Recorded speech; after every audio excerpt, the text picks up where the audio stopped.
Andamos más en el tema de la familia, hablando sobre el concepto de la mamá y del papá, ¿sí? ¿Qué es un papá? ¿Qué define un papá? ¿Qué define una mamá? Hardcore. Vamos a la calle porque somos hardcore. Bien chévere, bien hardcore conmigo. Tú sacó 4 Rar. tigres. Yo no solo tengo cobijas 4 tigres, me acompañan a cualquier parte.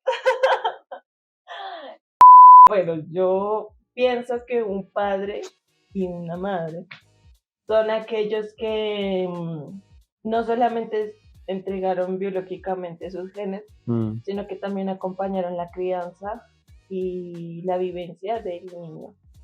Si yo abandono a mi hijo, ¿no soy un padre? Biológicamente sí. Pero padre no es el que engendra. Exacto. Eso dicen. Cuida. Sí, eso dicen. Eso dicen. Sí. Sí, pero yo pienso que además de tu engendrar, también tienes que ser apoyo y cuidador de ese niño que vino al mundo, que desconoce todo lo pasadero de la vida.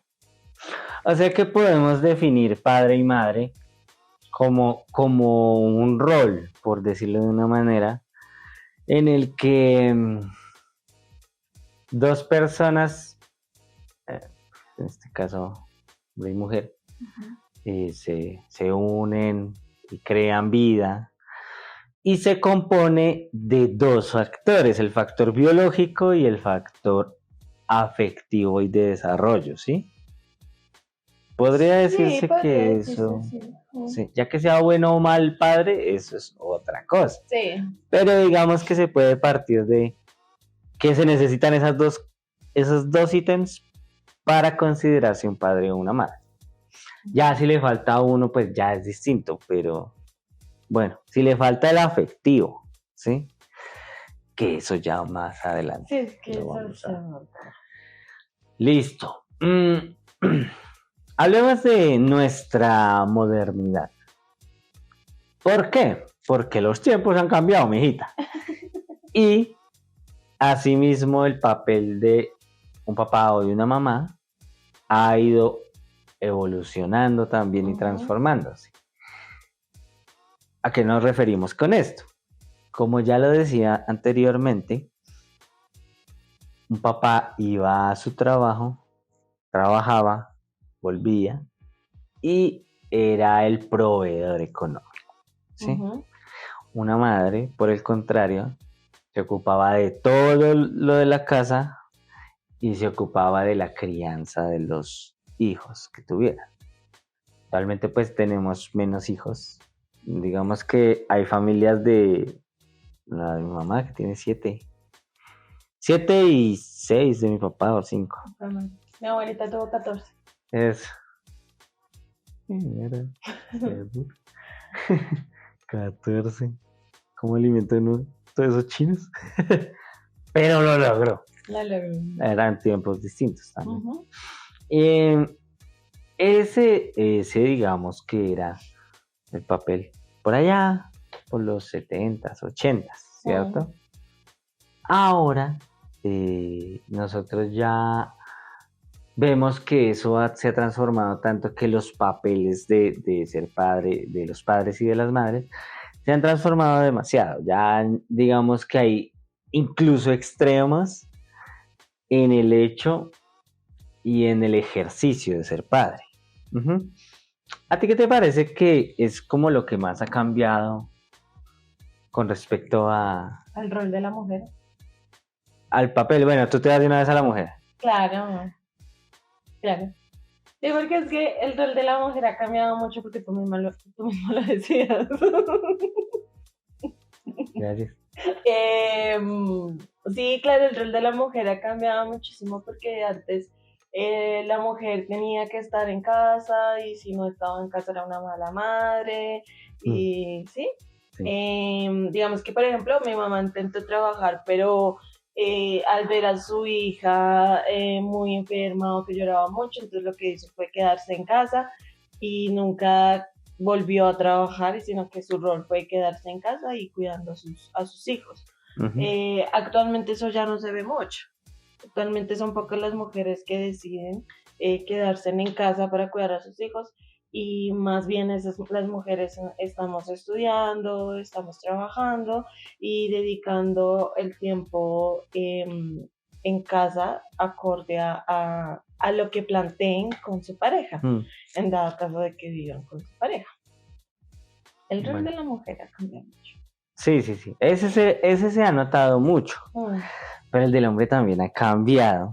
Y de hecho, esa fue la idea inicial de este podcast. El nombre era que nos embarazamos. Eso va a que actualmente se ve mucho esa frase, nos embarazamos.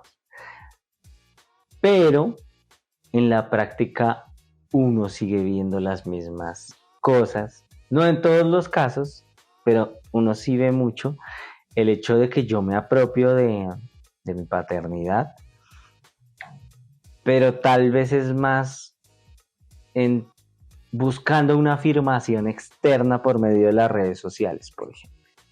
¿Sí? Entonces yo proyecto, sabemos que las redes sociales son para proyectar cosas, proyecto una imagen de que, ay, me embaracé, ay, tenemos 8 meses de embarazada. Pero pues tú sigues teniendo unas conductas muy fuertes enfocadas al machismo en tu núcleo. ¿Sí? ¿Qué pasa con la crianza de los papás? Hay muchos casos, pero muchos casos en el que es un padre ausente completamente, que no sabe, o sea, que supo que tuvo un hijo, pero nunca vio por él, ¿cierto? Está el que, por ejemplo, visita a su hijo, vamos a hablar de padres separados. Visita a su hijo, hija, una vez cada 15 días, por ejemplo. Está el papá que vive con sus hijos, con su familia, pero, por ejemplo, no tiene el tiempo para estar con ellos y compartir a nivel afectivo, así sea de recreación, como así sea para ver una película. Y está el padre que ya queda, por ejemplo, a cargo de su hijo y se invierte en los papeles como por lo general uno ve, ¿cierto? ¿Cómo es que es el padre? El padre no es padre soltero, es... padre autónomo. Padre autónomo. Explícanos por qué es padre autónomo. Bueno, este concepto yo lo vi de la influencer La Mona Soy Yo. Vale aclarar porque no es un término mío. Sí. Ella cuenta por parte de madre, acá lo vamos a transformar por parte de padre, que el rol de madre soltera no es un estado civil, ¿sí? No es como que padre soltero, entonces, porque solamente no está con los papás, entonces, con la pareja, entonces ya es padre soltero, pero realmente no es un estado civil, porque tú sigues teniendo una relación con tu hijo, entonces se vuelve un padre autónomo o padre que cría solo. Eso es un padre, entonces no, es una buena palabra, a mí me parece una palabra muy acertada para decirle a los padres solteros. Que no es soltero, hermano.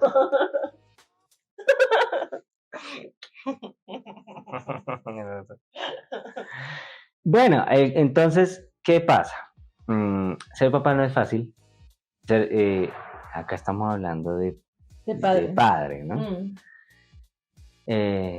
Y ser mamá tampoco, o sea, yo lo estoy poniendo como en una balanza, no de cómo ha sido, sino de cómo debe ser si uno quiere realmente ser papá, ser mamá.